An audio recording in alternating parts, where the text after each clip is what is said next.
राधे राधे भक्तजनों। आज आप सुनेंगे चैत्र मास की राम नवमी पर श्री राम लक्ष्मण सीता मैया की कहानी। रावण के रथ पर बेबस और भयभीत सीता हाय राम हाय लक्ष्मण कहते हुए करुणा सवार में विलाप करती जा रही थी। गिरधराज जटाहू के कानों में सीता जी की अर्थ कंदन न के सवर पड़ा। उसने तत्काल रघुकुल सीता श्री राम की पत्नी का सवार पहचान लिया। उसे समझते देर नहीं लगी कि सीता जी भयंकर विपत्ति में है। क्षण मात्रा से उसने अपने कर्तव्य का निश्चय किया और बाहु वेग से रावण की ओर उड़ चला। उसने देखा कि रावण के रथ पर सीता जी बुरी तरह छटपटा रही है। उनकी अवस्था उस समय मलेच्छ के बस में पड़ी कपिला गाय जैसी है। जटाहू ने कहा, पुत्री सीता, तुम चिंता मत करो, मैं अति शीघ्र इस दुराचारी राक्षस का अंत करके तुम्हें इस दुष्ट रावण के चंगुल से छुड़ा लूँगा। ऐसा कहकर वो इंद्र के वर्ज की तरह रावण के रथ की ओर दौड़ा और रावण से कहा, रे दुष्ट, खड़ा रह। मेरे जीवित रहते तू श्री राम की प्राण प्रिया पत्नी को नहीं ले जा सकता है। यमराज की तरह जटाहू को अपनी ओर बढ़ते देखकर रावण ने कहा, बूढ़ा जटाहू, अब लगता है तेरा अंत समय आ गया है। तू शीघ्र ही मेरे इन तीखे बाणों से मर कर यमलोक को जाएगा। जटाहू ने क्रोधित होकर कहा, नीच राक्षस, तू मेरी सलाह मानकर सीता को छोड़ दे और कुशल पूर्वक लंका लौट जा। अनाथ भगवान श्री राम की क्रोध अग्नि में तेरा सर्वनाश हो जाएगा। इतना कहकर जटाहू ने अपनी चोंच से रावण के बालों को पकड़कर उसे रथ से नीचे गिरा लिया। रावण पृथ्वी पर गिर पड़ा। उसके बाद जटाहू ने सीता जी को उतार कर एक ओर बैठा दिया। फिर अपनी चोंच और नाखून के प्रहार से उसने रावण को शरीर को विदीर्ण कर दिया। क्षण भर की मूर्छित के बाद रावण कुपित होकर उठा। फिर अपनी भयानक कटार से उसने जटाहू के पंख काट दिया। जटाहू श्री राम का स्मरण करता हुआ धरती पर गिर पड़ा और रावण सीता जी को पूर्ण रथ में बैठाकर उतावली से लंका की ओर चल दिया। इधर लक्ष्मण जी को अपनी ओर आते देखकर भगवान श्री राम विशेष चिंतित हुए। उन्होंने लक्ष्मण से कहा, लक्ष्मण, तू जानकी को वन में अकेली छोड़कर चले आए।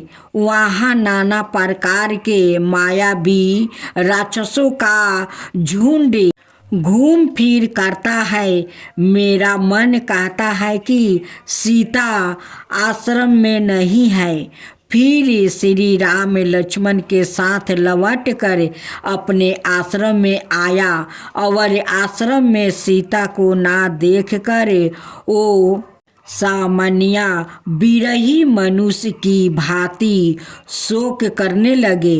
वो वन की दिरिम लताओं से सीता का पता पूछते हुए इधर उधर उनकी खोज करने लगे।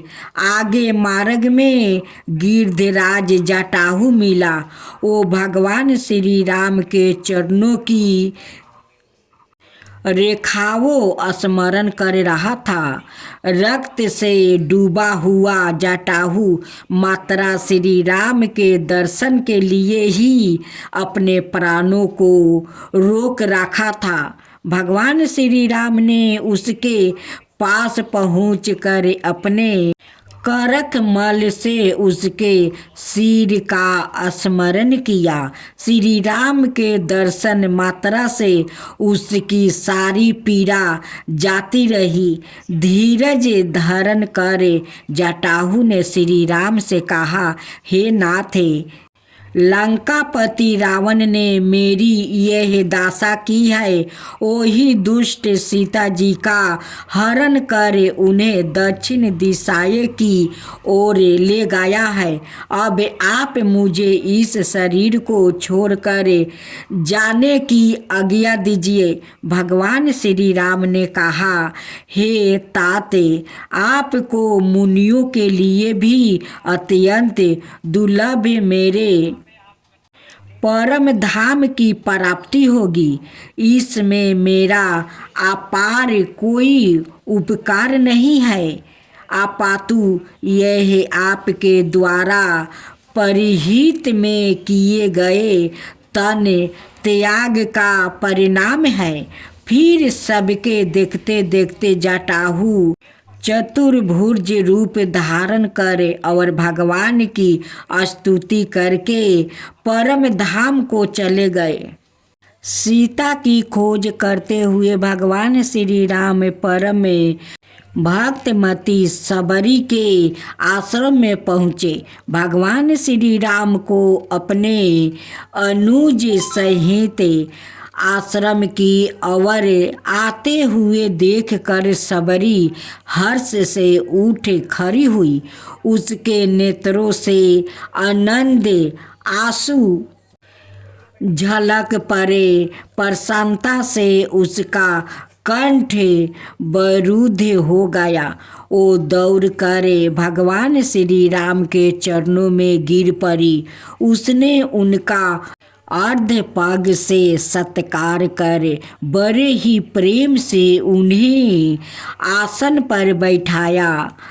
चांद नादि से उसने श्री राम लक्ष्मण का पूजन कर श्रद्धा भक्ति से अमृत का समान दिव्या फल उनकी सेवा में अर्पित किया। आतिथ्य सत्कार के बाद जब भगवान श्री रामचंद्र जी लक्ष्मण के साथ आसन पर विराजमान हुए, तब सबरी ने भक्ति पूर्वक हाथ जोड़कर उनसे कहा, हे रघुश्रेष्ठ, इस आश्रम में पहले मेरे गुरु महर्षि मतंग रहा करते थे। मैं उनकी सेवा सुरसा करती हुई विगत हजारों बरस से इस आश्रम में निवास करती हूँ। जब वो महर्षि श्रेष्ठ ब्रह्मलोक जाने लगे, तब उन्होंने मुझसे कहा था कि तुम एक गिरचित होकर भगवान का भजन करती हुई यही रहना। संतान परमात्मा ने राक्षसों का संहार करने के लिए और ऋषियों की रक्षा करने के लिए अयोध्यापति महाराज दशरथ के यहाँ पुत्र रूप में अवतार लिया है। वो शीघ्र ही तुम्हें दर्शन देने के लिए यहाँ आएंगे। इसलिए तुम एकाग्रमन से उनका ध्यान करती हुई यहाँ रहो। जब तक वो नहीं आते हैं, तब तक तुम अपने शरीर का पालन कर रघुनाथ जी का दर्शन करने के बाद योगा अग्नि में अपने शरीर को जलाकर तू उनके परम धाम को चली जाना। हे श्री राम, गुरु जी के आदेश अनुसार तभी से मैं आपका ध्यान करती हुई आपके आने की बाट देख रही थी। आज गुरुदेव का वो वचन सफल हो गया। हे अधमो द्वारक राम, मैं नीच कुलों में उत्पन्न एक अत्यंत ही बूढ़े और गवार नारी हूँ। मैं तो आपके दासानुदासों की भी दासी होने की अधिकारिणी नहीं हूँ। फिर भी आपने अपना दर्शन देकर मुझे कृतार्थ कर दिया। आप मन या वाणी के विषय नहीं है। आपकी किस प्रकार स्तुति करूं, यह मेरी समझ के बाहर है। हे दया सिंधु, आप अपनी कृपालुता से ही मुझ पर प्रसन्न होइए। भगवान श्री राम ने कहा, हे भामिनी स्त्री, पुरुष नाम जाति और आश्रय या कोई भी मेरी कृपा के कारण नहीं है। उसका कारण तो मात्रा मेरी भक्ति है, क्योंकि मैं अपने भक्तों के ही बस में हूँ। जो मेरी भक्ति से विमुख है वो ज्ञान दान तप वेदा ध्यान अथवा किसी भी कर्म से मेरा दर्शन नहीं प्राप्ति कर सकते हैं। इसलिए मैं तुम्हारे पास आया हूँ। मेरे इस दर्शन से तुम्हारी मुक्ति हो जाएगी। हम में कोई भी संदेह नहीं है।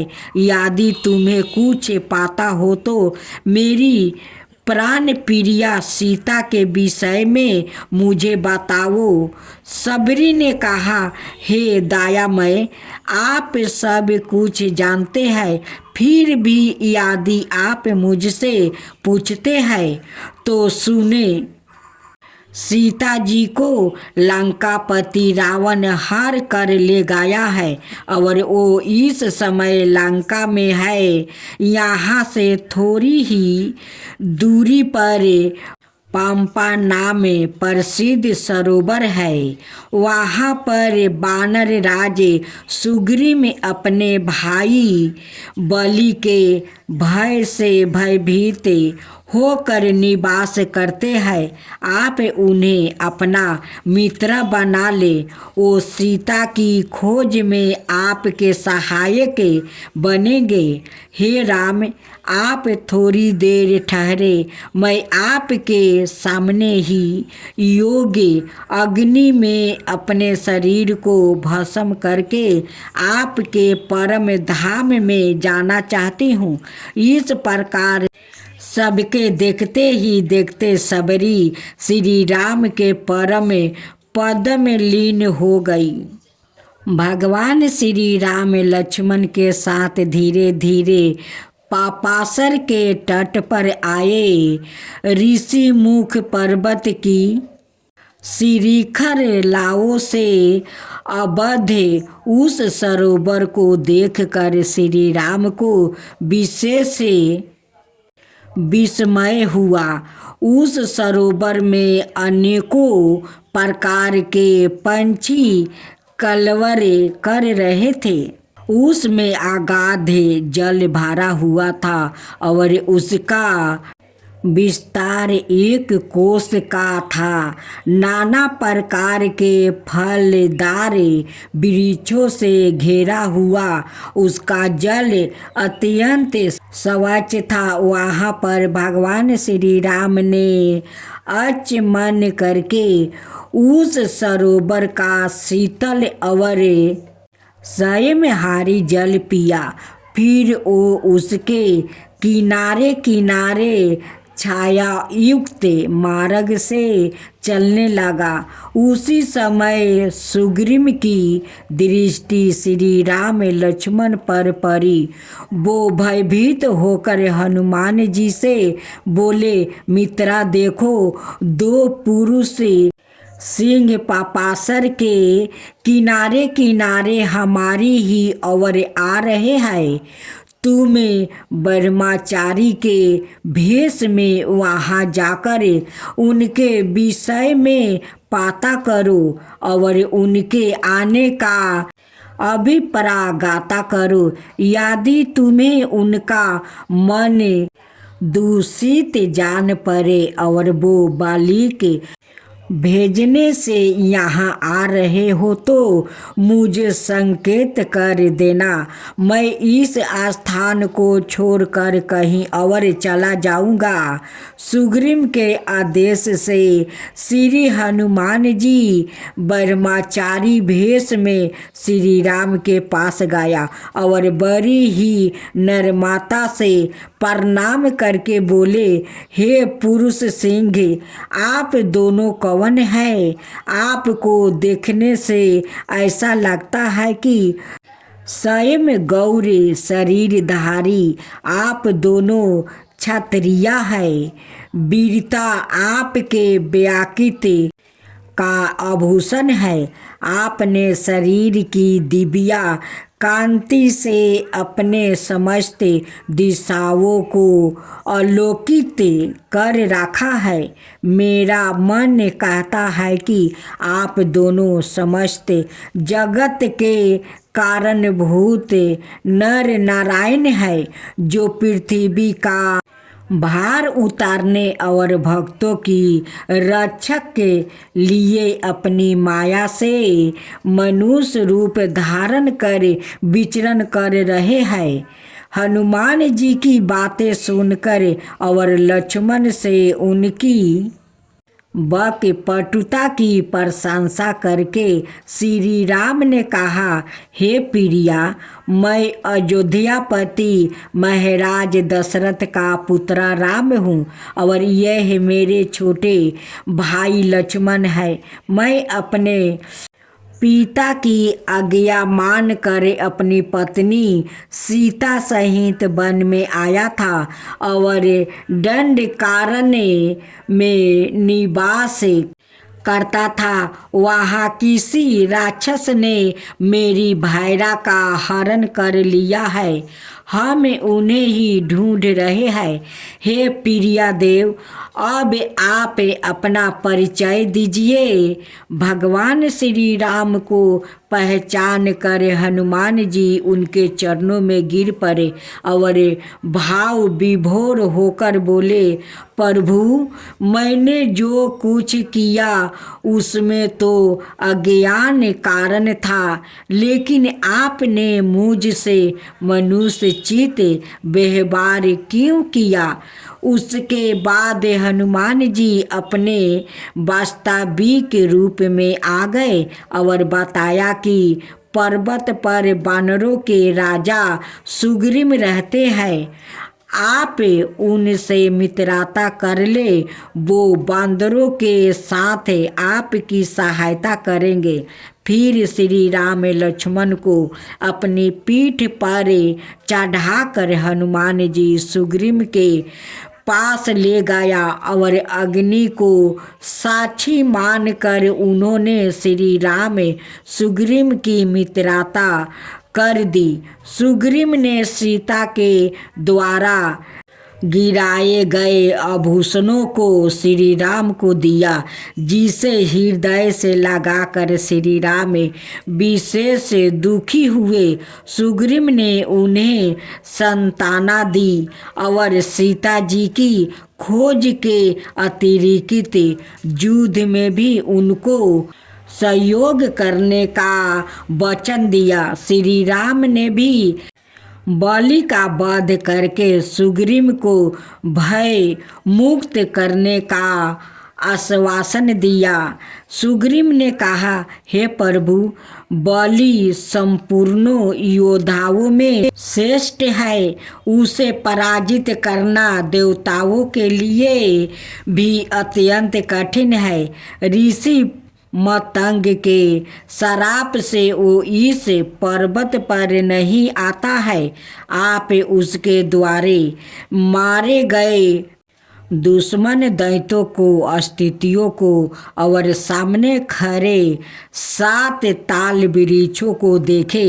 यदि आप इन स्थितियों को फेंक सके और एक ही लक्ष्य में ताल वृक्ष का भेदन कर सके, तभी आप बलि का वध कर सकेंगे।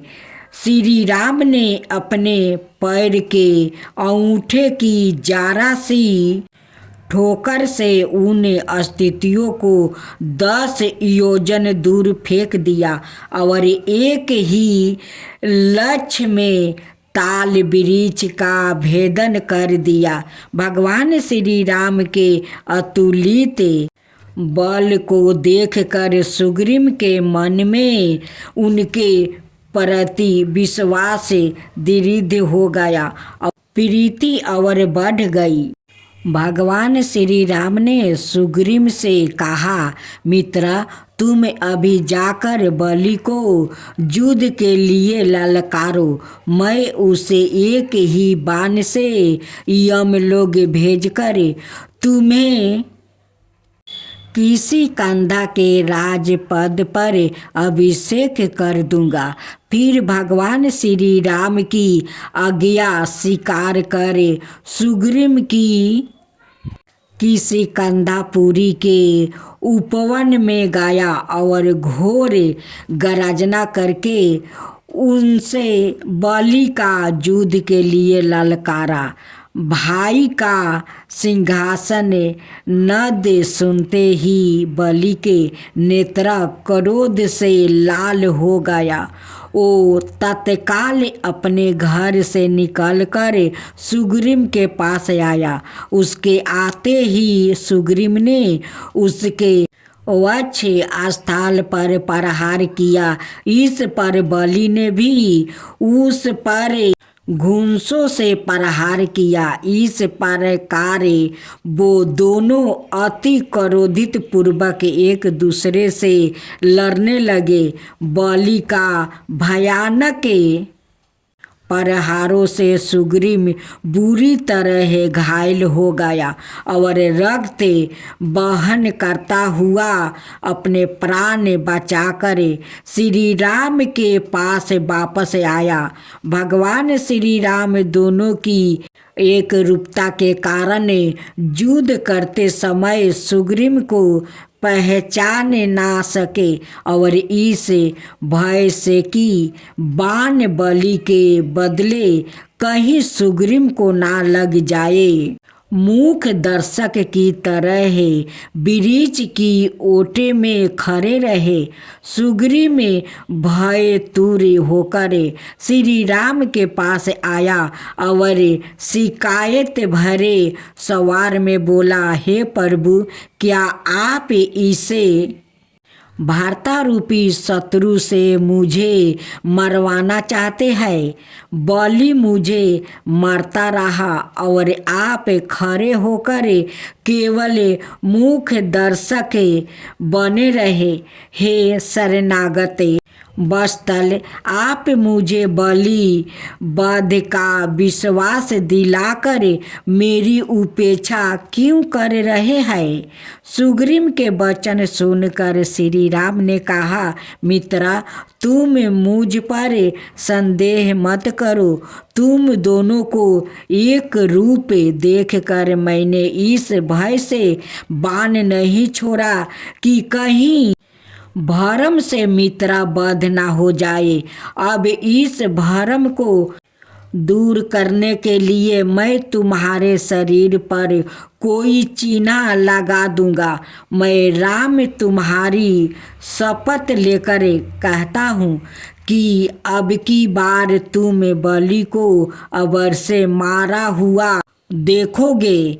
सुग्रीव को इस प्रकार ढाढ़स बढ़ाकर श्री राम ने लक्ष्मण से कहा, लक्ष्मण तू सुग्रीव के गले में एक पुष्पमाला डालकर उसे बलि से फिर लड़ने के लिए भेज दो। लक्ष्मण ने सुग्रीव के गले में सुगंधित पुष्पा की एक सुंदर माला डाल दी। फिर सुग्रीव ने वहां दोबारा पहुंचकर पहले से भी अधिक कठोर सवार में गर्जना की। सुग्रीव की गर्जना सुनकर बलि को विशेष विस्मय हुआ। उसकी स्त्री तारा ने उसका हाथ पकड़कर रोका और कहा, हे नाथ, इस समय आप मत जाइए, मेरे हृदय में बड़ी शंका हो रही है। सुग्रीव अभी अभी आपसे मार खाकर भागा है और फिर तुरंत लौट आया। इससे गाता होता है कि उसे अवश्य ही कोई बलवान सहायक मिल गया है। मैंने सुना है कि अयोध्यापति महाराज दशरथ के पुत्र भगवान श्री राम अपने भाई लक्ष्मण और भायरा सीता के साथ दंडकारण्य में आए थे। वहाँ उनकी पत्नी सीता को किसी राक्षस ने हर लिया है। उन दोनों भाइयों ने श्रीमुख पर्वत पर आकर सुग्रीव से मित्रता कर ली है। सुना है भगवान श्री राम ने आपको मारकर सुग्रीव को राज्य दिलाने की प्रतिज्ञा की है। मेरा मन अत्यंत भयाक्रांत है, अवश्य ही कुछ अनुष्ट होने वाला है। इसलिए आप सुग्रीव से बैर छोड़कर भगवान श्री राम की शरण गति स्वीकार करें। बलि ने कहा, हे प्रिया, श्री राम में समदर्शी है, यदि वो मुझे मारते भी है तो मेरी सौभाग्य होगी। पत्नी से ऐसा कहकर और सुग्रीव को तीरीन के सामने समझाकर महा अभिमानी बलि युद्ध के लिए चल दिया।